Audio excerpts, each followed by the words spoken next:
que hacer, aparte de esto, es crear otros instrumentos también para que recaudemos más fondos, dado que la pandemia económica va a ser muy grande. Y nosotros hemos propuesto este fondo solidario. También a mí me parece que deberíamos pensar los famosos perdonazos que muchas veces hace impuestos internos a las grandes empresas, la evasión, como creo que mencionó Camila o Gabriel, no sé, pero claramente yo espero que el presidente efectivamente use su inteligencia para que creemos más instrumentos, y yo espero que sea él el primero en que, con gusto, porque ¿qué es lo que le hace el agua al pescado? No le hace nada. La verdad, si la fortuna es tan grande, yo creo que es una oportunidad gigante para devolverle a la sociedad, porque esa no se nace con la fortuna normalmente. La fortuna se crea porque hay un Estado y una sociedad que te permite que tú la construyas. Entonces este es el minuto de devolver a las personas que hoy día tal vez también han sido parte de tu historia en esta construcción, de devolverle la mano en esta crisis que es tan única. Está pidiendo la palabra ahí la diputada Camila Vallejo. Yo hablaba de la formalidad por esto de que tienen que los proyectos volver. No, me pareció sorprendente el cambio de tema, debo decirlo. Justo cuando hablábamos de la fortuna del presidente, quiero aprovechar porque la gente de la cultura siempre es súper solidaria, súper puesta, a propósito de la nota anterior. Y es que estamos en deuda con ellos porque se aprobaron 16.000 millones de pesos al Ministerio de la Cultura que no se han utilizado hace meses.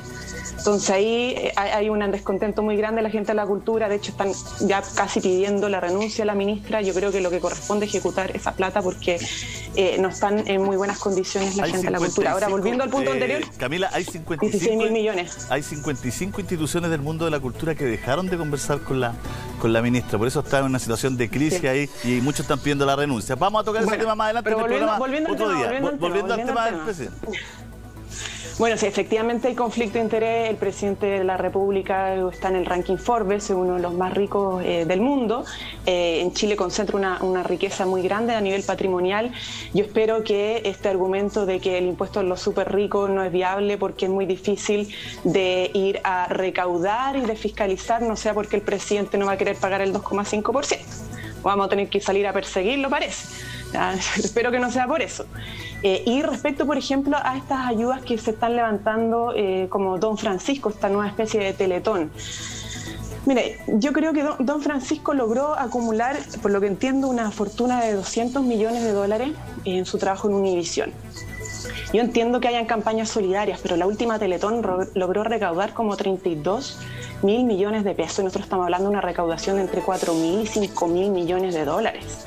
Entonces, por campañas solidarias que permitan reducir impuestos a los grandes empresarios versus un impuesto a su patrimonio, yo creo que no hay por dónde perderse, no solamente desde el punto de vista ético, sino que de los montos posibles a recaudar con un impuesto de este tipo. Así que yo haría el llamado nuevamente a los empresarios a dejar de quitarle el poto a la jeringa en esto, ponerse un poquito, porque un 2,5% sobre su fortuna no es nada, y ojalá ellos mismos hagan declaraciones juradas del patrimonio que tienen, como a nosotros lo tenemos que hacer todos los años, además, como parlamentarios y parlamentarias. Gonzalo.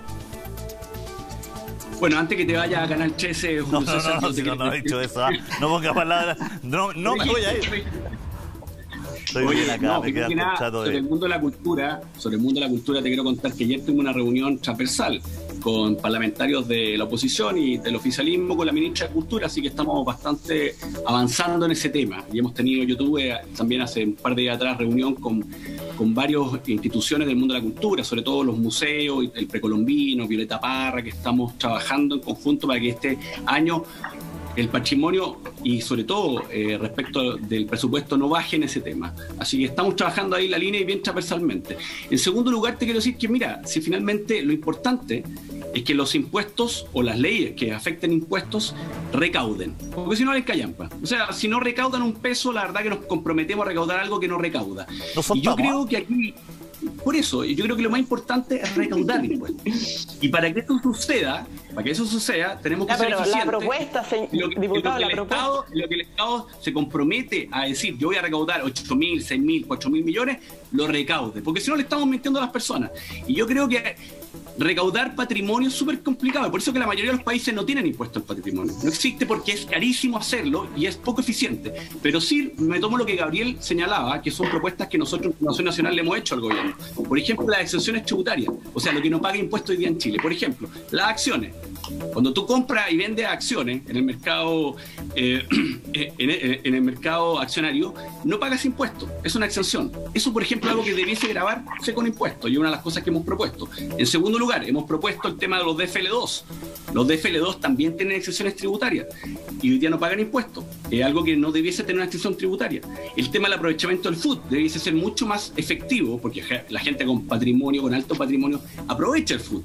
Pero hoy día con tasa del 30% es mucho menos atractivo que bajar la tasa. Entonces, hay otra serie de instrumentos que al fisco le cuestan muy poca plata y que van a recaudar impuestos de aquellos que tienen más patrimonio. Por ejemplo, elevar las contribuciones respecto de aquellas propiedades que están evaluadas en 5.000 o 10.000 millones, que hoy día pagan el mismo, o sea, pagan una tasa que es proporcional, pero finalmente dicen pagar más contribución. Por ejemplo, esas son maneras que vamos a afectar a personas con alto patrimonio, pero de manera efectiva y eficiente. Eso es lo que yo llamo, si finalmente Gabriel, aumentó el impuesto patrimonial, que sea eficiente, porque si no le estamos mintiendo a la gente, estamos haciendo puntos. Gabriel, habla de la eficiencia, Gonzalo, y yo habla de lo del presidente porque lo administrativo, porque puede vetar, por ejemplo, ¿no es cierto?, lo que vimos, o también él tiene a lo mejor que enviar él el proyecto. A eso me refería con esto del conflicto de interés, digamos. Sí, evidentemente el presidente tiene un conflicto de interés al ser una de las mayores riquezas de nuestro país, pero yo tengo un optimismo provinciano, magallánico, que ojalá sea contagioso lo que planteaba Jimena, de esperar esta buena voluntad. Ahora, hemos visto de que el presidente, para soltar sus propias lucas, no es tan generoso y más bien anda escondiendo, pero bueno, ese es otro punto. Yo quiero recalcar de nuevo el que pareciera que estamos de acuerdo en que hay que distribuir mejor la riqueza, que la riqueza en Chile la generan los y las trabajadoras y que por lo tanto no se puede concentrar tanto como está hoy día, porque la desigualdad que se genera y la segregación que tenemos en nuestras ciudades, acá, bueno, somos de distritos muy diferentes, bueno, Camila con Jimena representan el mismo, pero las realidades que se viven son demasiado distintas en un país en donde, según si la plata que tienes, los derechos a los que accedes. Y eso es algo que no puede seguir siendo así. Nos dicen muchas veces desde centros de estudio como Libertad y Desarrollo y cuestiones de esas características que la desigualdad ha disminuido en Chile. La desigualdad ha disminuido desde 1990 hasta ahora, pero estamos al mismo nivel que en 1960. Somos un país profundamente desigual.